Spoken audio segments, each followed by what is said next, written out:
Welcome to the Outthinker podcast. Each week, we talk with forward-looking strategists and innovators that are challenging the status quo, leading the future of business, and shaping our world. I'm your host, Kyan Krippendorf, founder of the Outthinker Strategy Network.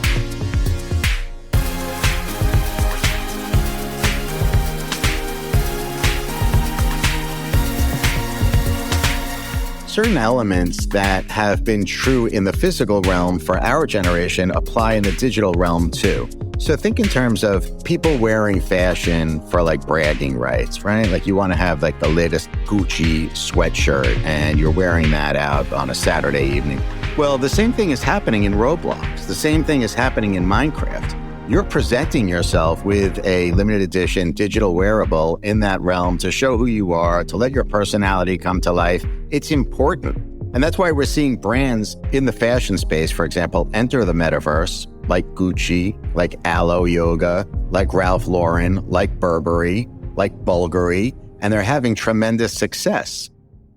Marc Beckman is the co-founder and CEO of DMA United, the award-winning advertising agency positioned at the center of style and design. His philosophy concentrates on building equity at the intersection of content and commerce. In fact, Marc has designed and implemented creative campaigns for countless individuals and corporations within DMA United's polycultural platform, including venerable brands such as the NBA, Pepsi, Sony, Warner Brothers Entertainment, Nelson Mandela, Gucci, and the Museum of Modern Art, MoMA.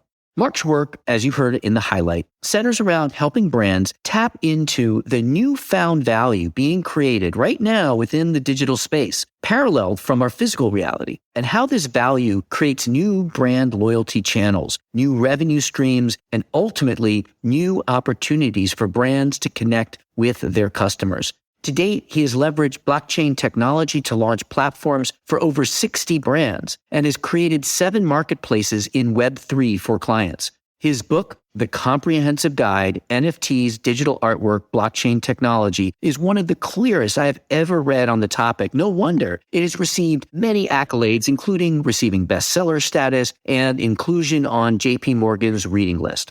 In this episode, he shares real-world insights from a marketing agency at the forefront of the digital revolution on how to leverage and pull your brand into the new digital era. The essential things you need to know about Web3, the Metaverse, and the digital space to take advantage of the new opportunities afforded by them.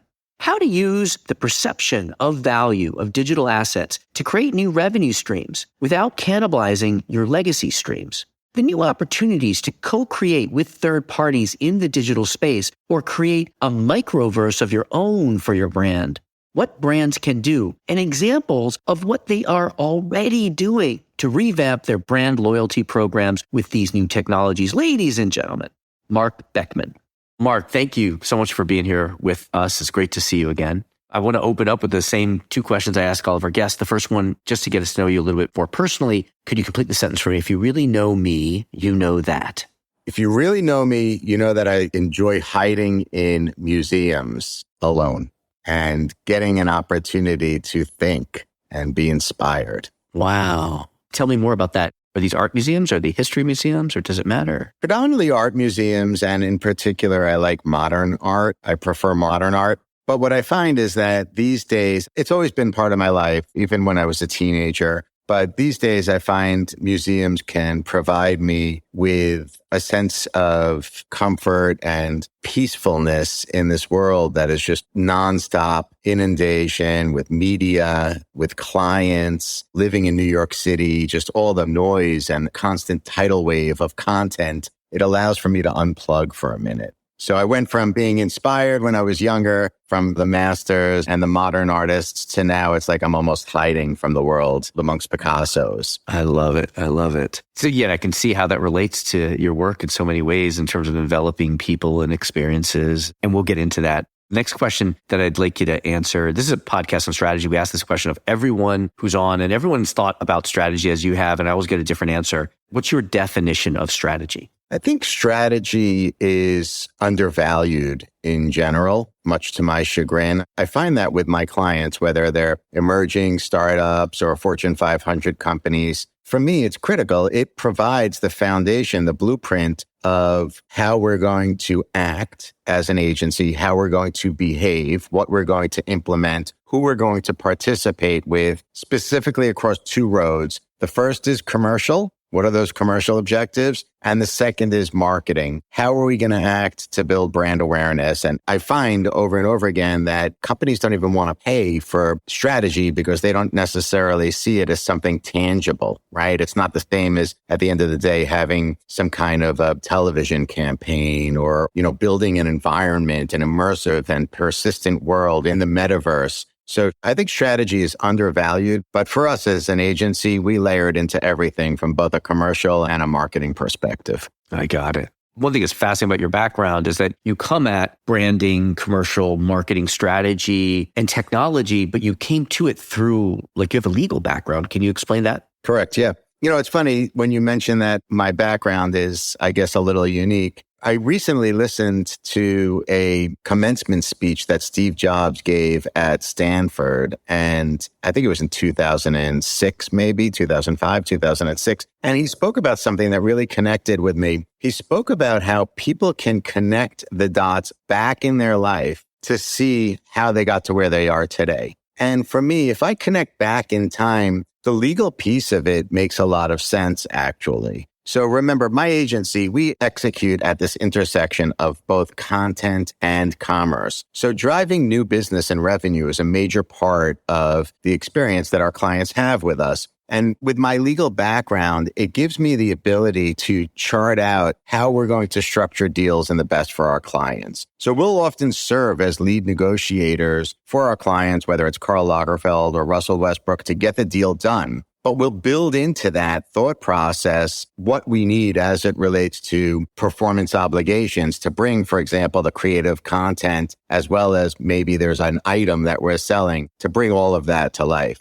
So the legal piece of it comes into the world of DMA, into my world all the time. Interesting. That makes a lot of sense. I see maybe also the linkage to technology as well, because you're dealing with IP and agreements and outcomes. Can you just give us a little bit of a sense of the type of work you do? I want to talk about what is the metaverse? What can companies do with the metaverse? What does that mean for creativity and where does creativity happen? I have all these other questions, but just to lay the foundation, can you just describe what work your agency does? Sure. We've built, I think, a very modern type of business model. We're forced to stay ahead of the curve because we're a small, independently owned agency in New York City. We have about 35 staffers at this point with all different skill sets. And this is interesting. What we've done is we've created this polycultural platform where we sit at the center of style and design, and we extend into fashion, art, music, sports, and entertainment. So our clients range from Sony Music and Warner Brothers Entertainment to Pepsi, Nelson Mandela's family, and beyond. And essentially what we do is we use that polycultural platform to create value for our clients.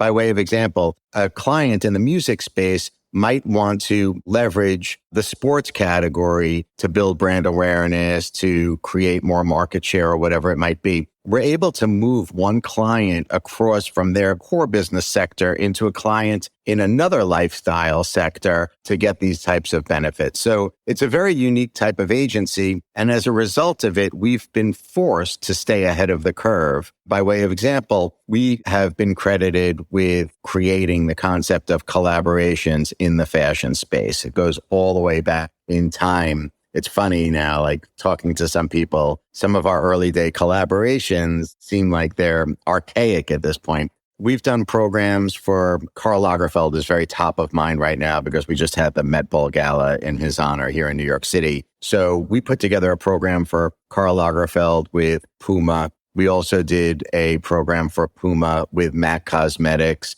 We did Russell Westbrook's collaboration with Rizzoli Publishing, with Barney's New York when they were around, and the list just goes on and on. but we were forced to come up with a strategy. At the time we built collaborations, the original goal was to build brand awareness for our clients. But moreover, there was a commercial initiative. It was about taking a client and giving them some credibility in a category where they didn't previously exist so that they could commercially benefit from that category, perhaps in a licensing deal. So if you look at the Karl Lagerfeld Puma deal, we put Karl into Puma, knowing very well that there was a demand for Karl Lagerfeld sneakers. And we felt like if we could ramp up on a global scale with Puma, it would allow for us eventually to move over into perhaps just a straight licensing deal for Karl Lagerfeld sneakers. So it was a different way of looking at the world back then. Fascinating. Yeah, now you're looking at the world again at the cutting edge as you're helping brands understand and commercialize opportunities in the metaverse. Can you just describe what the metaverse is in your mind? You know, do you have to have blockchain or not? Does it have to be immersive? What defines the metaverse for you?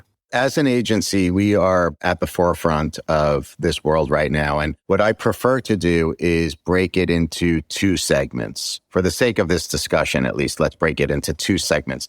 There's Web3, which includes activity that is on blockchain. And then there are metaverse activations that are not on chain. So Web3 creates an ecosystem, or at least the foundational layer of an ecosystem that is comprised of blockchain, NFTs, smart contracts, digital wallets, and cryptocurrency. So we can activate in Web3, or we can move off-chain, and we're very active right now with off-chain activations, particularly in the gaming space. It's a $300 billion category that is going to expand real rapidly right now with the advent of certain elements such as digital wearables, digital assets that can be used in the metaverse. So think in this area where we're in the metaverse, we can enter a third party's world like Roblox or Fortnite or Minecraft and build from within.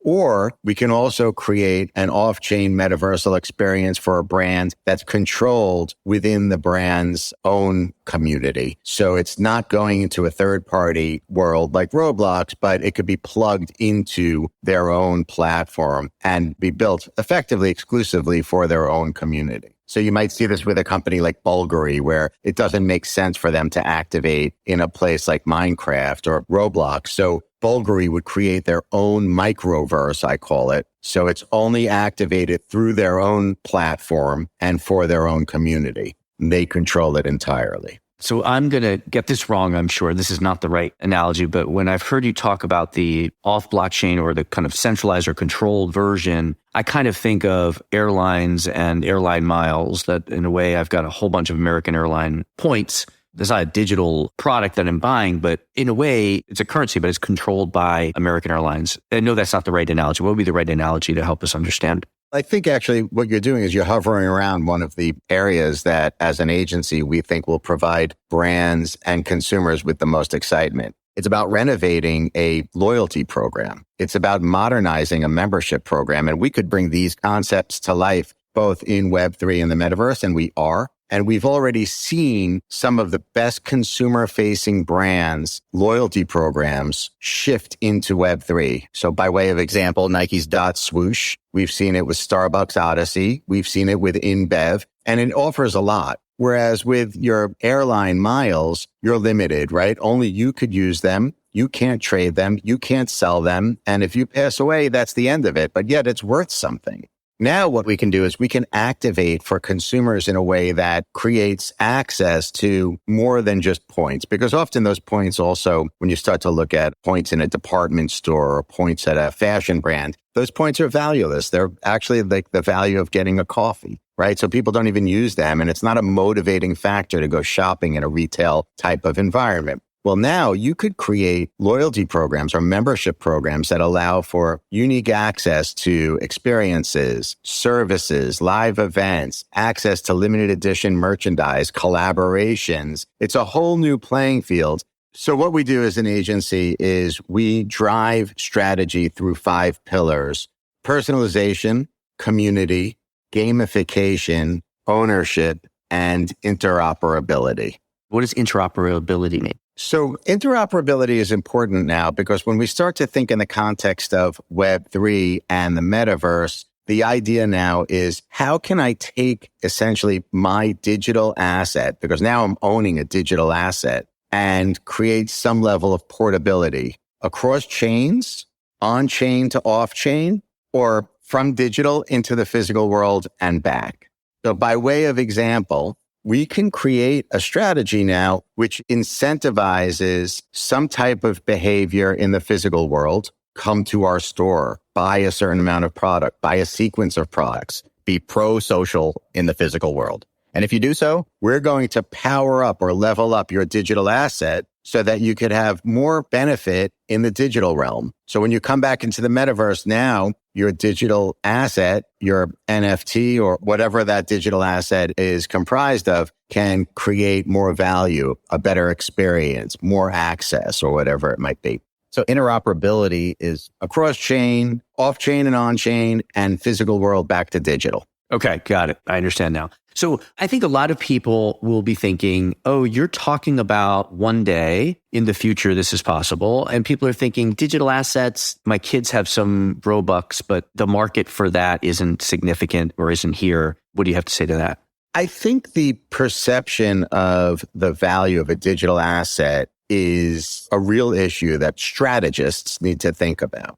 So if you consider someone like me who's 52 years old, the way I interact with the digital realm is very different than a millennial, Gen Z, or a Gen Alpha. For a millennial, Gen Z, or Gen Alpha audience, those people have a much higher perception. There's much more value of a digital asset because so much of their time is used in their regular lives, in their careers, at school, vis-a-vis digital. So think in terms of how much they're gaming, where they're socializing, how they're taking in content, what they're using when they're gaming, if it's a powered up sword or some kind of apparel within the game, a digital wearable. For them, the perception of a digital asset is a lot more valuable than for my generation and older.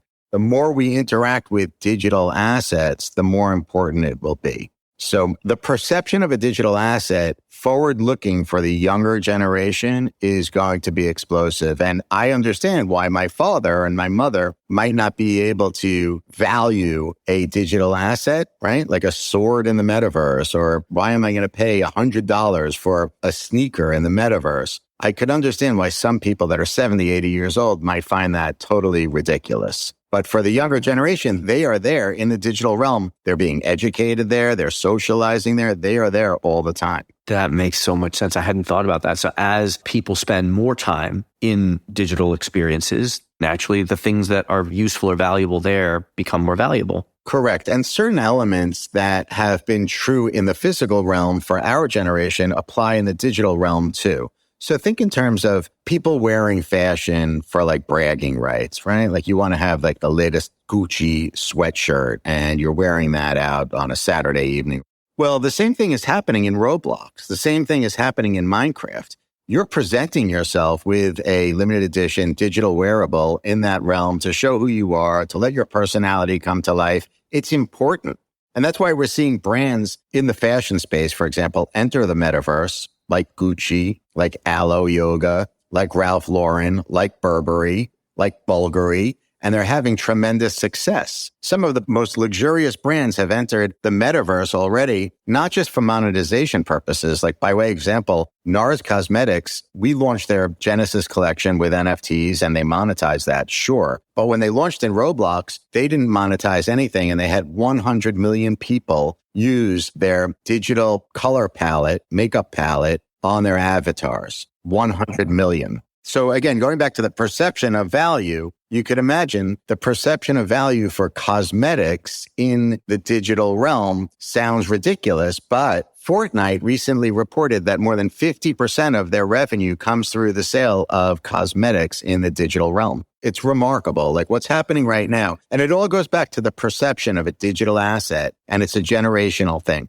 Just to help us further appreciate the scale of the opportunity here, tell us about Travis Scott. I heard you talk about something that he did in the metaverse. Yeah, it's remarkable. The metaverse is going to unlock new economic systems for artists. And Travis Scott was the first example where literally he had generated more than $20 million for a concert that he put on in Fortnite and reached a massive audience. It was a 20-minute concert, by the way, in his home. And that number equaled almost half of all of the revenue he derived from physically touring that year. Amazing.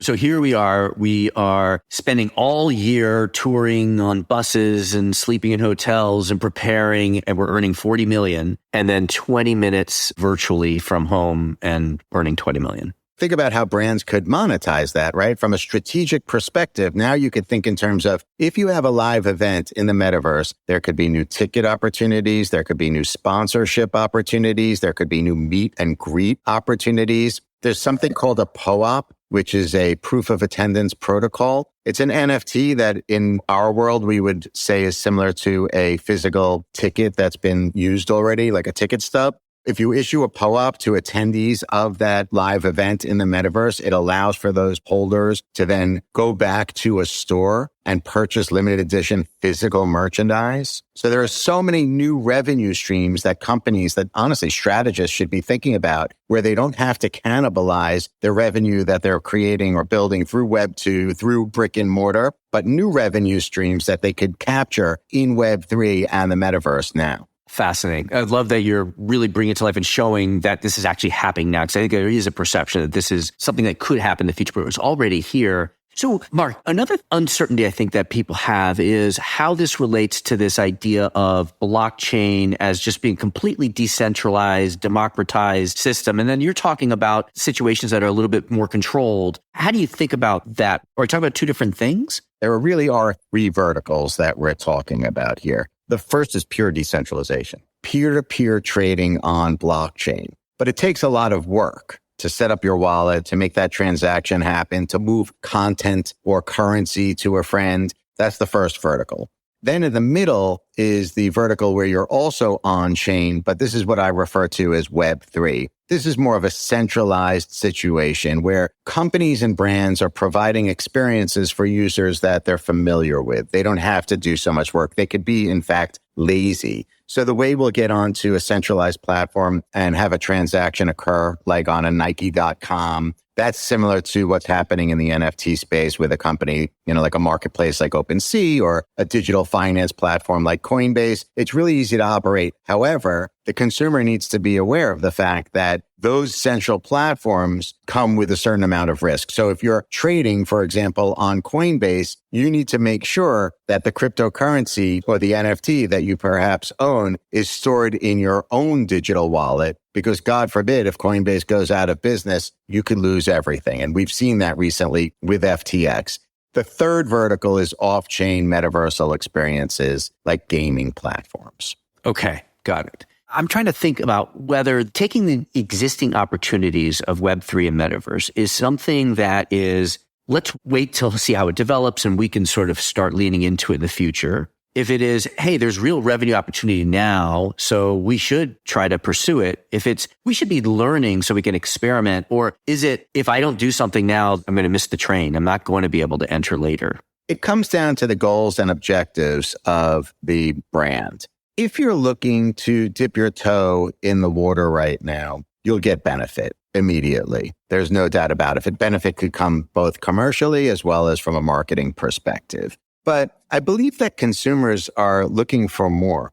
Think about this, for example. We have a strategic partnership with a publicly traded company. They trade on NASDAQ that builds immersive experiences in the metaverse. And one of their success stories is that they've built a Barbie dream house on top of Roblox, which existed for about 90 days. Now, a lot of strategists from the marketing side will say, if we spend $250,000 to create a new YouTube video and we get a couple of million impressions, it's a win, right? I think that's fair to say. With this example, with the Barbie Dream House, our partners were able to, in a 90-day period, attract almost 70 million unique visitors that went into the Dream House and interacted for 7 minutes. They played DJ, they went swimming, and beyond. So There are different ways that companies could get involved right now, and they should. The demand is there. The proof is there, right? When you have companies like Mattel and Manchester City Football Club and Bulgari, all these companies are entering the space. Now is really the time. I think companies should start thinking about what their strategy is down those two roads. How are we going to monetize it, if now, and how are we going to use it for marketing?